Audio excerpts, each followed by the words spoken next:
നമസ്കാരം. മറുനാടും മലനാടും എല്ലാവർക്കും സ്വാഗതം.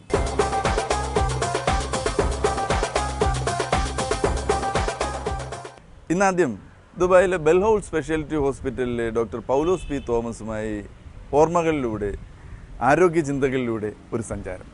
ഹലോ, ഇന്നത്തെ നമ്മുടെ സ്പെഷ്യൽ ഗസ്റ്റ് ബെൽഹൗൾ സ്പെഷ്യാലിറ്റി ഹോസ്പിറ്റലിലെ ഡോക്ടർ പൗലോസ് പി തോമസ് സാറാണ്. അദ്ദേഹം അവിടുത്തെ ഫേമസ് ആയിട്ടുള്ള നെപ്രോളജിസ്റ്റ് ആണ്. Hello sir, welcome to our show. Thank you. അപ്പോൾ സാറ് എനിക്ക് തോന്നുന്നു 13 വർഷത്തോളമായി ഇവിടെ വർക്ക് ചെയ്യാണ്. അപ്പോൾ നാട്ടിലെ എവിടെയാണ് സാറ് ജനിച്ചതും വളർന്നതും പഠിച്ചതൊക്കെ? അപ്പോൾ ഞാൻ ജനിച്ചതും വളർന്നതുമെല്ലാം കോട്ടയം ആണ്. കോട്ടയത്തിനടുത്ത അർപ്പൂക്കര എന്നൊരു ചെറിയ ഗ്രാമത്തിലാണ് വളർന്നത്. ജനിച്ചതും അവിടെ തന്നെ, ആ ഭാഗങ്ങളിലൊക്കെ തന്നെയാണ്. അവിടെ ഇപ്പോഴും എൻ്റെ പേരൻസ് അവിടെ തന്നെ താമസിക്കുന്നു. അപ്പം ഞങ്ങൾ കോട്ടയമായിട്ട് പല രീതിയിൽ ബന്ധപ്പെട്ട് വന്നതാണ്. കാരണം കോട്ടയത്തിന് വളരെ അടുത്തായതുകൊണ്ട്. അവിടെ ഒരു മെഡിക്കൽ കോളേജൊക്കെ പിൽക്കാലത്ത് വന്നു. അത് നന്നായിട്ട് ഡെവലപ്പ് ചെയ്തു. ഇപ്പം കോട്ടയം അർപ്പൂക്കര എന്ന ഗ്രാമം അറിയപ്പെടുന്നത് മെഡിക്കൽ കോളേജ് ഉള്ളതുകൊണ്ടാണ് കൂടുതൽ അറിയപ്പെടുന്നത്. അപ്പം അവിടെയാണ് ഞാൻ വളർന്നത്. പണ്ടേ ആഗ്രഹം ഉണ്ടായിരുന്നോ വലുതായാലൊരു ഡോക്ടർ ആവണം എന്നൊരു ആഗ്രഹം ഉണ്ടായിരുന്നോ? ആക്ച്വലി എന്നെക്കാളും കൂടുതൽ ആഗ്രഹം എൻ്റെ ഒരു വളരെ പ്രിയപ്പെട്ട ഒരു ടീച്ചർ മിസ്റ്റർ VS കുര്യാക്കോസ് ആയിരുന്നു. അദ്ദേഹം എപ്പോഴും എന്നോട് പറഞ്ഞുകൊണ്ടിരുന്നു, നീ ഒരു ഡോക്ടറാകണം, നീ ഇവിടെ അർപ്പൂക്കര മെഡിക്കൽ കോളേജിലെ പ്രിൻസിപ്പളാകണം, അവിടെ വന്ന് പ്രിൻസിപ്പളാകണം എന്നൊക്കെ പുള്ളി എപ്പോഴും പറഞ്ഞുകൊണ്ടിരുന്നു. പുള്ളിക്ക് വലിയ ആഗ്രഹങ്ങളെ ഉള്ളായിരുന്നു, അല്ലാതെ ഒരു ഡോക്ടറാകണമെന്ന് മാത്രമല്ലായിരുന്നു. ആ കോളേജിൻ്റെ ഏറ്റവും ഉയർന്ന രീതിയിൽ വരണമെന്നായിരുന്നു അദ്ദേഹം എപ്പോഴും പറഞ്ഞുകൊണ്ടിരുന്നത്. ആ രീതിയിലേക്ക് എനിക്ക് ഉയരാൻ പറ്റിയിട്ടില്ല, മെഡിക്കൽ കോളേജിൻ്റെ ഒരു പ്രിൻസിപ്പളാകാൻ പറ്റിയിട്ടില്ല. എങ്കിൽ തന്നെയും ഡോക്ടറാകാൻ സാധിച്ചു. അത് അദ്ദേഹത്തിൻ്റെ ആ ഒരു എൻകറേജ്മെന്റും ആ ഒരു പുള്ളിയുടെ ഒരു ഇത് കൊണ്ട്, എബിലിറ്റി കൊണ്ടാണ് അത് നടന്നത്. പണ്ടേ അദ്ദേഹം പറഞ്ഞു നമ്മുടെ മനസ്സിൽ അതങ്ങ് സ്ഥിരമായത് ചെയ്യണം എന്നുള്ളൊരു തോന്നലുണ്ടായി ഒരു കാലത്ത്. പിന്നെ അതിലേക്ക് വേണ്ടി പ്രവർത്തിക്കുകയും ചെയ്തു. അപ്പൊ നാട്ടില് സാറിന്റെ പഠിത്തവും കാര്യങ്ങളൊക്കെ എവിടെയായിരുന്നു? കോട്ടയത്ത് തന്നെയായിരുന്നോ അതോ? കോട്ടയത്തായിരുന്നു. ഞാൻ സ്കൂള് അവിടെ MT സെമിനാരി ഹൈസ്കൂൾ എന്ന് പറഞ്ഞാൽ നല്ലൊരു ഫേമസ് സ്കൂളാണ്. അവിടെയായിരുന്നു എൻ്റെ സ്കൂളിംഗ് മുഴുവൻ അവിടെ തന്നെയായിരുന്നു. അപ്പോൾ അവിടെ അർപ്പൂക്കരയിൽ നിന്ന് ഒന്ന് പോയി വരാനായിട്ട് അന്ന് കാലത്ത് ഭയങ്കര ദുരിതമായിരുന്നുകൊണ്ട് ഞങ്ങൾ ബോർഡിങ്ങിൽ തന്നെയാണ് താമസിച്ചത്. അവിടെ അങ്ങനെ ബോർഡിംഗ് മാസ്റ്ററായിട്ടാണ് VS കുര്യാക്കോസുമായിട്ട് ഞങ്ങൾ എപ്പോഴും ബന്ധപ്പെട്ടിരുന്നത്. മെഡിസിൻ ഒക്കെ ചെയ്തത് സാർ എവിടെയാണ്? മെഡിസിൻ അത് കഴിഞ്ഞിട്ട് മെഡിസിൻ ചെയ്തത് ലുധിയാനയിലാണ്. MBBS-ഉം MD-യും ഞാൻ ലുധിയാനയിലാണ് ചെയ്തത്, പഞ്ചാബിലാണ്. അപ്പൊ സാറിന്റെ മെഡിസിൻ ഒക്കെ ചെയ്തത് ലുധിയാനയിലാണ്.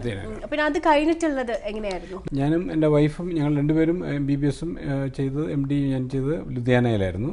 അത് കഴിഞ്ഞിട്ട് ഞങ്ങൾ തിരുവല്ല മെഡിക്കൽ മിഷൻ ഹോസ്പിറ്റലിൽ വന്ന് വർക്ക് ചെയ്തു.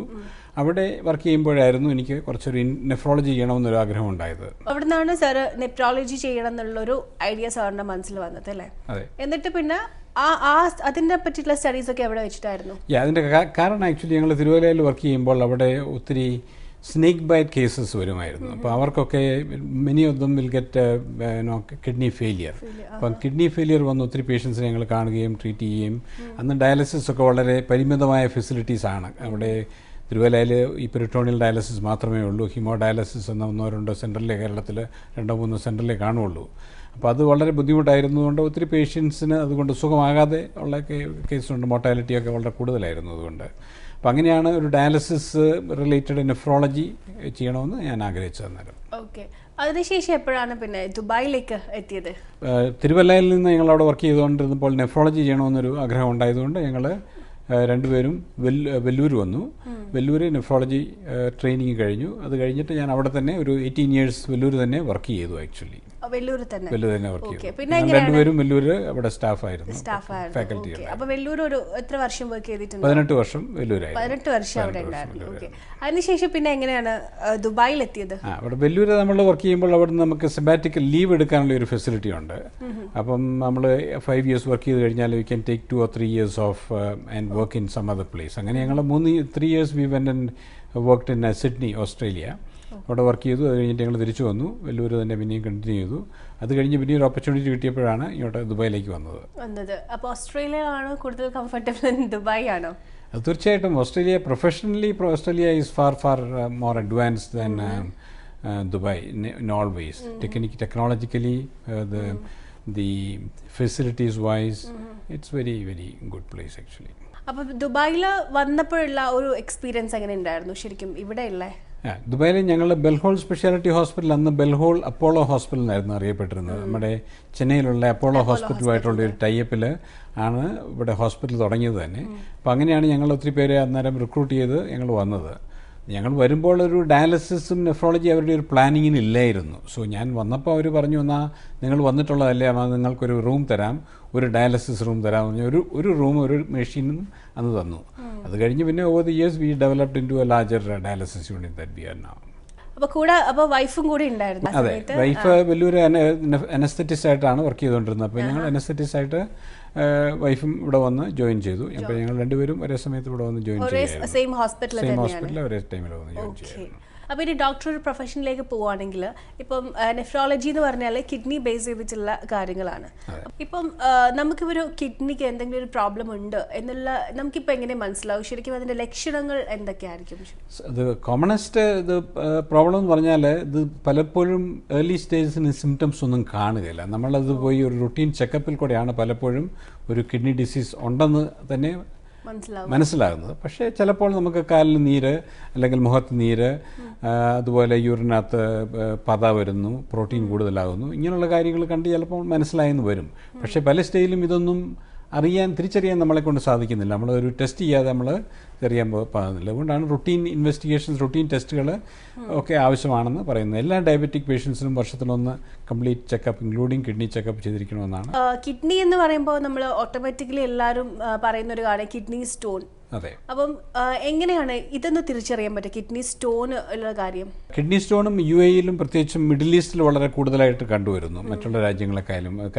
ഒരു കാരണം ഇവിടെ അധികം വെള്ളം കുടിക്കുകയല്ല. അതായത് നമ്മൾ ഇൻഡോർ ആണ്, അതുകൊണ്ട് കൊണ്ട് വെള്ളം അധികമായിട്ട് ആവശ്യത്തിന് കുടിക്കാത്തത് കൊണ്ടാണ് ഒരു കാരണം. അതുകൊണ്ട് കിഡ്നി സ്റ്റോൺ കൂടുതലായിട്ട് ഡെവലപ്പ് ചെയ്യുന്നത് കാണുന്നു ഇവിടെ. സാധാരണ അതിൻ്റെ കോമണസ്റ്റ് സിംറ്റം എന്ന് പറഞ്ഞാൽ സാധാരണ പെയിനാണ്, കിഡ്നി പെയിൻ ആയിരിക്കും. ഒരു ഫ്ലാങ്ക് പെയിൻ എന്ന് ഞങ്ങൾ പറയും, കോളിക്കി പെയിൻ, വളരെ സിവിയർ ആയിട്ടുള്ള പെയിൻ ആയിരിക്കും.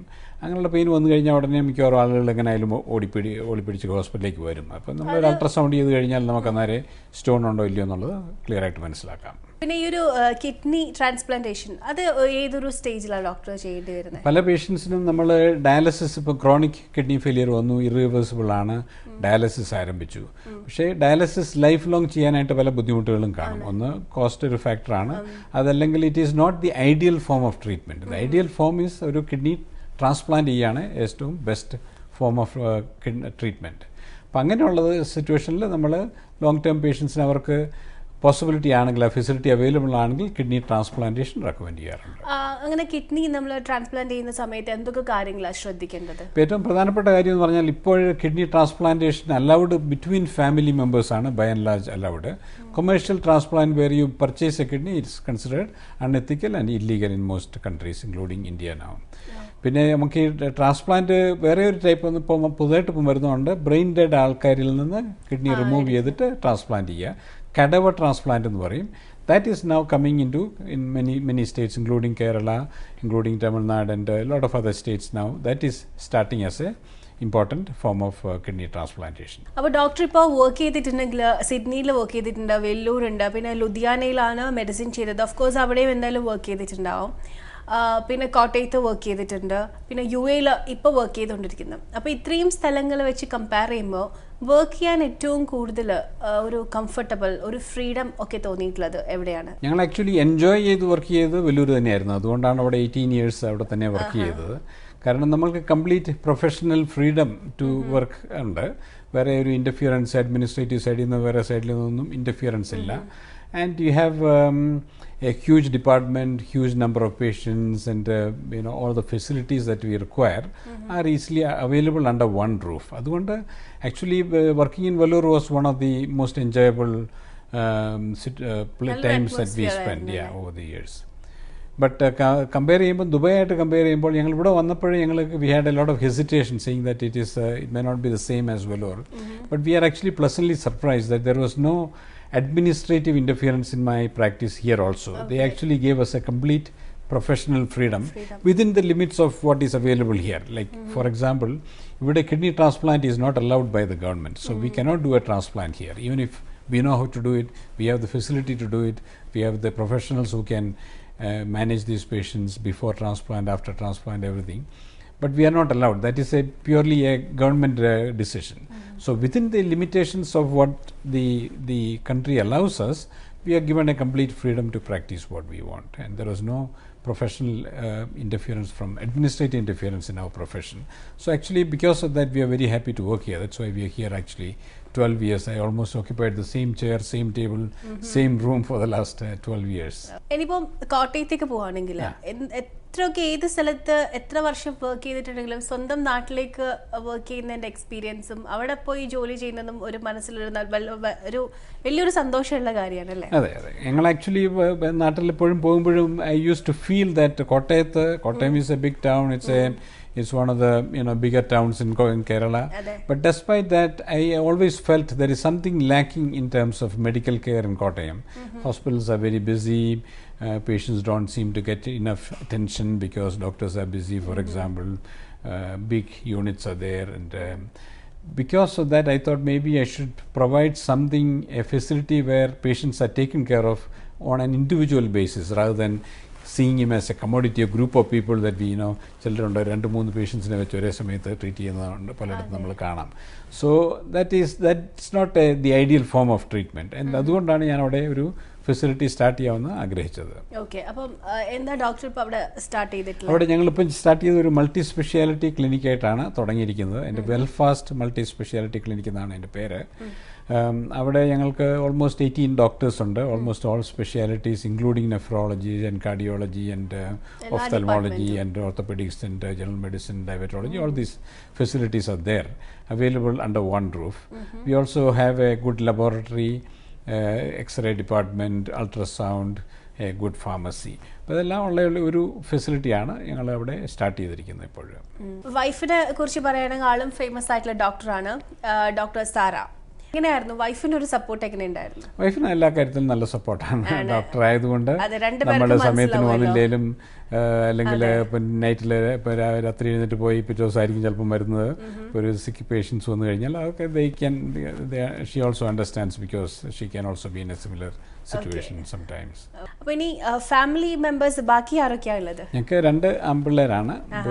both are now in the IT area, and they both are working. Older one is working as a graphic artist.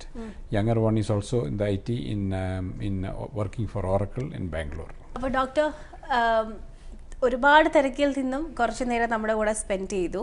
അപ്പോൾ താങ്ക് യു സോ മച്ച്. അപ്പം ഇപ്പം എന്താ പറയുക, ഇനിയും ഇങ്ങനെ ഒരു കിഡ്നി പ്രോബ്ലംസ് ആയിട്ട് കഷ്ടപ്പെടുന്നവരെ ഡോക്ടർ ട്രീറ്റ് ചെയ്യുന്നുണ്ട്. അപ്പം എത്രയും വേഗം എല്ലാവരുടെയും അസുഖം നല്ല രീതിയിൽ തന്നെ ഡോക്ടർക്ക് മാറ്റി കൊടുക്കാൻ പറ്റട്ടെ എന്ന് ആശംസിക്കുകയാണ്. അപ്പം best of luck sir. Thank you so much.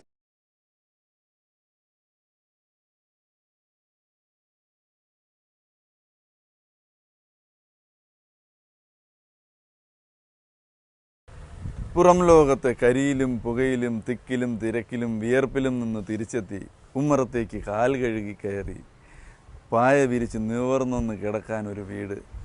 അപ്പോൾ നമുക്ക് ആ വീട്ടിലെ ചുവരുകൾ കഥ പറഞ്ഞു തരും. ജനലരികളിലൂടെ വരുന്ന ഇളം കാറ്റ് നമുക്ക് കുളിര് പകർന്നു തരും.